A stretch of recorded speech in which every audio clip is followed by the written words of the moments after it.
Halo semua, balik lagi di channel Trader Retail, channel yang khusus membahas saham-saham di Bursa Efek serta menganalisanya secara objektif. Balik lagi teman-teman dengan Om Trader di sini. Jadi kali ini kita akan spesifik membahas masalah CPO ya. Jadi ini adalah salah satu sektor komoditas yang juga sedang rally cukup panjang ya. Di samping juga tentunya batu bara gitu teman-teman ya. Jadi kita akan bahas secara lebih jauh, secara spesifik CPO ini mungkin sedikit saja kita bahas, tapi kita akan lebih fokus kepada saham-saham di IHSG yang terlebih lagi berhubungan erat dengan CPO ini ya, dan tentunya saham-saham yang perusahaan perkebunan sawit lah gitu teman-teman ya. Oke, buat teman-teman yang belum nonton terkait video video saham-saham batu bara ya, teman-teman bisa cek langsung ya, tinggal klik link di kanan atas ini teman-teman, diklik saja nanti teman-teman langsung bisa tonton update terbaru dari saham-saham batu bara beserta bagaimana prospeknya gitu ya. Jadi seperti halnya di saham batu bara kemarin, hari ini kita di saham-saham CPO juga akan lebih fokus kepada flow dananya teman-teman ya. Jadi kalau teknikal saya rasa sudah banyak lah orang-orang yang membahas di YouTube lainnya ya, support di mana, resisten di mana, harusnya sudah banyak ya. Tapi saya mau lebih memperdalam lagi terkait flow dananya gitu teman-teman ya. Mana yang paling banyak diakumulasi, mana yang distribusi, mana yang bisa kita main swing santai, mana yang kita buat tektokan gitu teman-teman ya. Oke. Nah, jadi sama di video terkait batu bara sebelumnya juga fokusnya lebih banyak terhadap aliran dana yang masuk gitu ya. Nah, jadi terkait CPO sendiri teman-teman, ini sudah rally cukup panjang sih ya. Ini sudah mulai dari Mei 2020 yang lalu ya. Ini kalau kita ukur kenaikannya dari bottoming di Mei ya hingga sekarang dia punya ATH-nya itu sudah naik sejauh 154% ya. Jadi mestinya petani-petani sawit kita ini ya teman-teman, petani rakyat harusnya juga saat ini sedang berpesta pora ya, karena terakhir juga saya tanya ke teman-teman yang punya kebun sawit ya, ke perusahaan-perusahaan juga, itu di level petani harga TBS per kilogram itu udah di kisaran 2.400 hingga 2.600 per kilogram teman-teman ya. TBS itu tandan buah segar ya, buah sawitnya gitu, yang mana biasanya tahun-tahun sebelumnya itu berkutat di range 800 sampai 1.200 ya. Jadi paling kenceng pun dia 1.500 biasanya ya. Bahkan kalau buah lagi jelek gitu teman-temannya, harga lagi jatuh, itu pernah menyentuh level 500 rupiah di level petani ya. Tapi syukur sekarang sudah di kisaran 2.000, 2.400 sampai 2.600. Artinya peningkatan petani rakyat itu, petani sawit di level rakyat, masyarakat itu sudah 100% lebih gitu ya. Jadi kalau kita lihat sendiri di sini CPO-nya sendiri habis breakout teman-teman ya, habis breakout dari level 4.500-an ya. Ini 4.500-an ringgit teman-teman, 4.500-an ringgit, lalu sekarang sudah mencapai hampir 5.000 ringgit gitu teman-teman ya. Ya ini cuman nggak tahu rally-nya sampai mana ya, mungkin akan ada adjustment, bisa jadi correction teman-teman ya.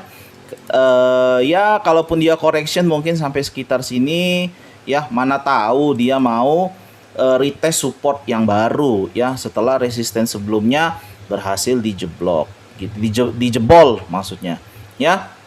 Oke, mungkin tanpa berlama-lama teman-teman, kita bisa langsung membahas hubungannya dengan saham-saham CPO yang saat ini ada di bursa kita ya. Yang pertama yang bisa kita akan mulai dari saham Astra dulu teman-teman ya. Dari saham Astra dengan kode AALI ya. Jadi kalau kita lihat di sini cukup menarik, sudah cukup rally teman-teman ya. Dia lagi retest support yang baru Ya di sinilah, sekitar sini ya teman-teman. Tuh ya. Oke, cuman memang kalau dari segi inflow-nya saat ini sedang terjadi distribusi yang lumayan besar, teman-teman ya. Dari saham Astra ini, nggak usah dulu sampai jauh ke belakang sini. Di sini pun seminggu terakhir ini dia distribusinya lumayan besar, ya. Nih kalau teman-teman lihat di sini, itu distribusi yang menurut saya masif, ya. Cukup masif distribusi yang dilakukan, gitu ya. Akumulasi kecil hanya terjadi di sini kurang lebih. Nah, ya, di 2 hari tanggal 28 dan 29 gitu teman-teman ya. Sewaktu harganya naik dari 8.400 ke 9.700-an gitu. Nah, kalau kita cek teman-teman, ya mungkin kita cek dulu. Mungkin dari sini dulu lah ya. Dari sini, dari distribusi siapa sih yang jualan gede banget? Dari 1 Oktober sampai sekarang. Ya. Nah, kalau kita lihat di sini, yang jualan masif ini adalah si KZ. Ya, apakah KZ-nya foreign? Bukan. KZ-nya adalah KZ lokal, teman-teman.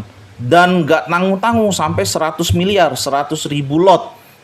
Hanya dalam tempo kurang lebih 8 hari, 1 minggu. Ya, teman ya. Nggak 1 minggu sih, tapi 8 hari perdagangan berarti 1,5 minggu.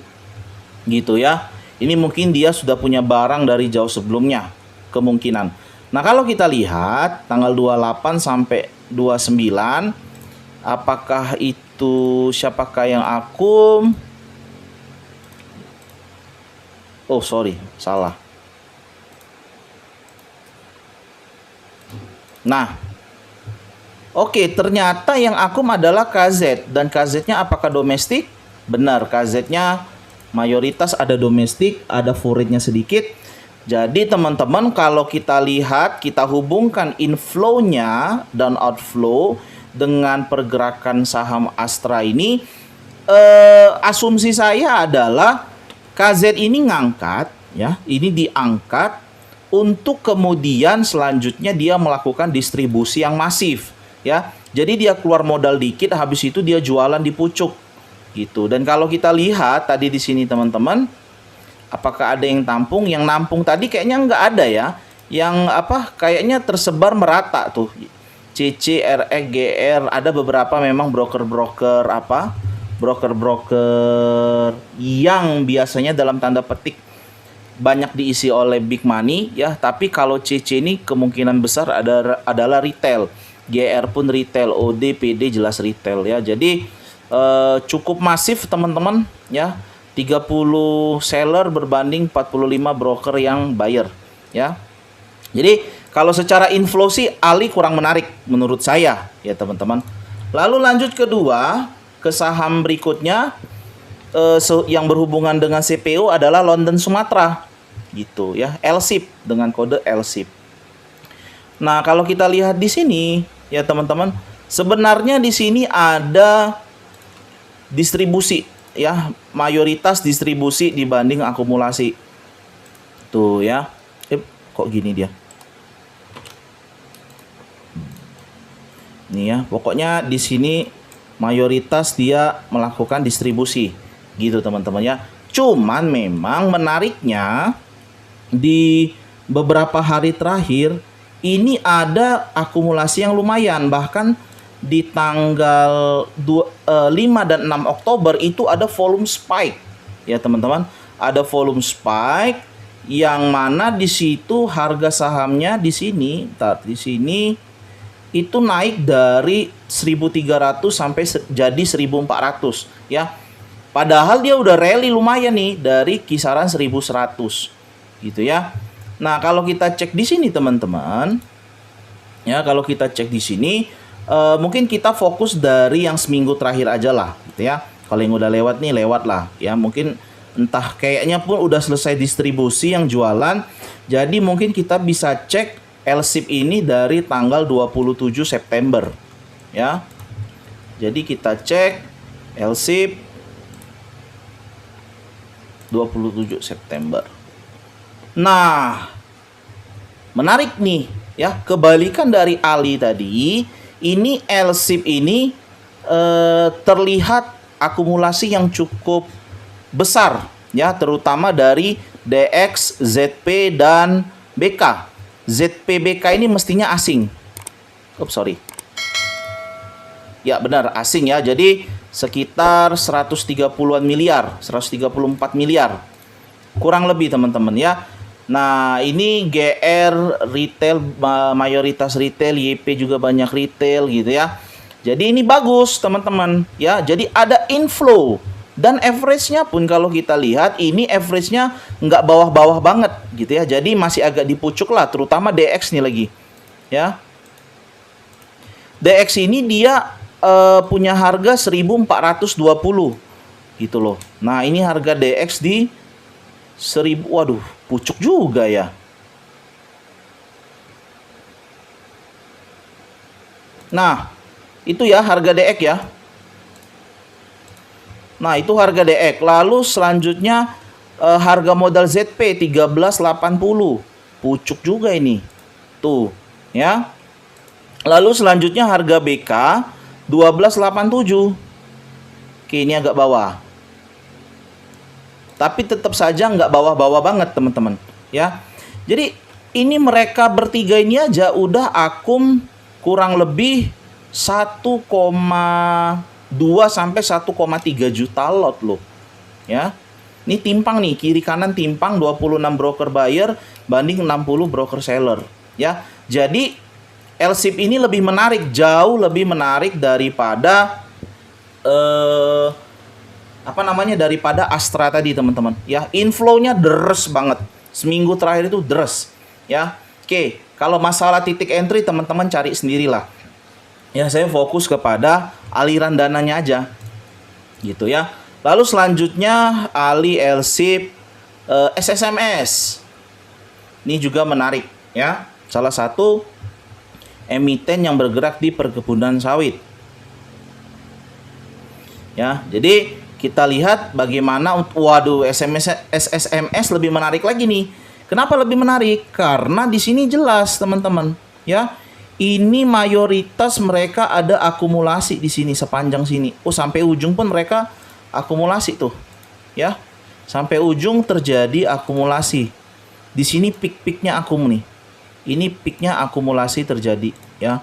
Lalu di sini piknya. Tuh, ya. Lalu di sini lagi ada pik akumulasi. Tuh, ya.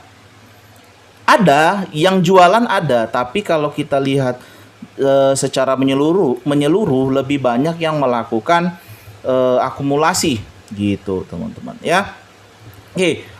Kalau untuk SSMS ini sih ya kita berarti harus tarik data itu agak jauhan dikit ya. Saya coba ambil dari 29 April lah, karena ke belakang ini kayaknya lebih netral gitu ya.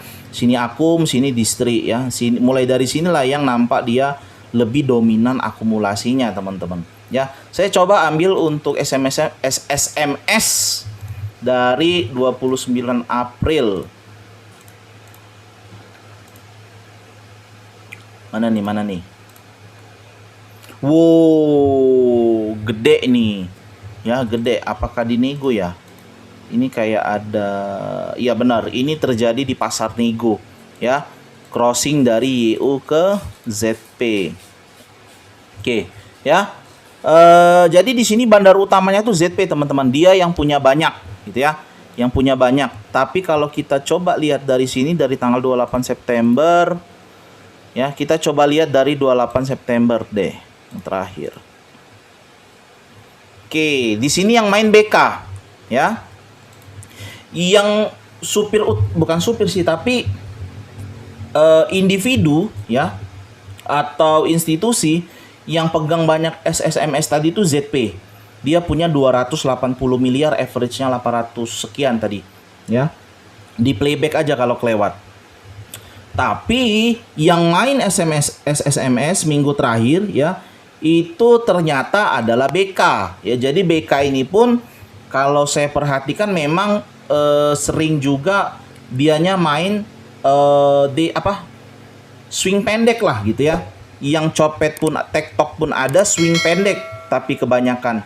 ya, 3 sampai 1 minggu, 3 hari sampai 1 minggu gitu ya. Atau kita coba tarik ke belakang lagi dari 8 September. Oke, enggak ya, lebih cenderung dari BK tadi, dari tanggal 28 ya. Kita lihat di sini BK dia punya 113.000 lot, 10 miliar, di average berapa nih? Di average 965. Nggak terlalu bawah banget sih kalau menurut saya, teman-teman. Nah, aduh. Ya, kurang lebih lah. Ya, kurang lebih seperti itu. Berarti BK ini posisi dia baru floating profitnya itu 4,7%. Ya, harusnya sih ya saya nggak tahu lah. Yang jelas teman-teman perhatikan mulai sekarang, kalau misal ada yang mau ngambil SSMS ya, teman-teman perhatikan saja mulai sekarang. Kalau BK-nya sudah mulai jualan ya teman-teman wanti-wanti ya. Tapi kalau misalnya nanti pergerakan harga sahamnya itu sideways ya, cenderung bergerak datar gitu ya, tapi BK-nya nambah barang, nah teman-teman bisa gunakan kesempatan itu untuk buy on weakness di sekitar average dia di 965 gitu ya. Dimanfaatkan saja ya. Teman-teman tinggal cari posisi entry supaya jangan terlalu timpang nanti. Semakin dekat ke harga market maker semakin bagus ya. Oke, udah 3 ya, Ali, LSIP, SSMS, apalagi nih? BWPT. BWPT.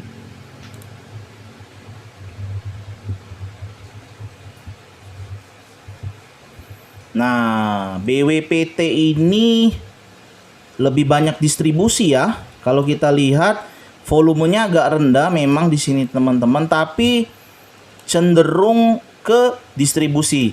Memang di apa namanya, di seminggu terakhir lebih fluktuatif dari segi inflow-nya ya, karena ya mungkin sih kalau menurut saya pribadi ya, mungkin bisa salah ya. BWPT ini banyak dipakai untuk tektok gitu ya. Jadi kalaupun ada big money yang ikutan main, big money-nya juga main fast trade doang ya. Kayak gini jarumnya kan panjang nih, berarti kan ada big money di sini diangkat lalu diguyur gitu ya. Gitu teman-teman. Jadi BWPT ini sih kalau menurut saya apa namanya, lebih banyak di tektok gitu ya. Oke, tapi kita coba lihatlah dulu apakah mana tahu ada akumulasi. Ternyata bisa saja saya salah. Oke, kalau di hari terakhir ini kan hari terakhir ada akumulasi nih ya. Hari terakhir kalau kita lihat ada ZP dan YP teman-teman ya, ada ZP dan YP. ZP ini lumayan ya, ZP ini lumayan, dia punya barang 200-an ribu lot ya, di average 96,6 atau katakan 97 lah gitu ya.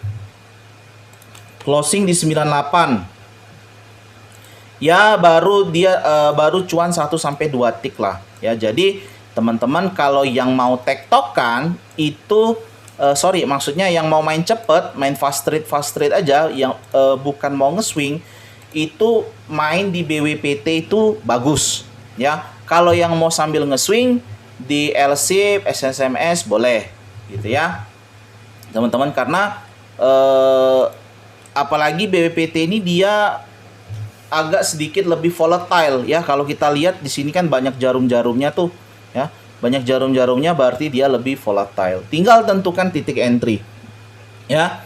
Harga bandar di 96,6 gitu teman-teman ya. Lalu sisanya sih ya sisanya yang kurang-kurang liquid gitu teman-teman ya, kayak Smar ya. Smar ini kurang liquid sebenarnya tuh ya. Ngelihat bentuk chart gini aja kita udah tahu dia nggak terlalu liquid ya. Cuman memang dari segi inflow sih ada flow memang ya teman-teman. Ada flow dari tanggal 8 Juli kemarin. Boleh deh kita cek sedikit ya. Smar dari 8 Juli tuh ya. Volume transaksi hari ini tuh kecil banget gitu ya. Nanti teman-teman kalau main di sini bisa masuk nggak bisa keluar loh.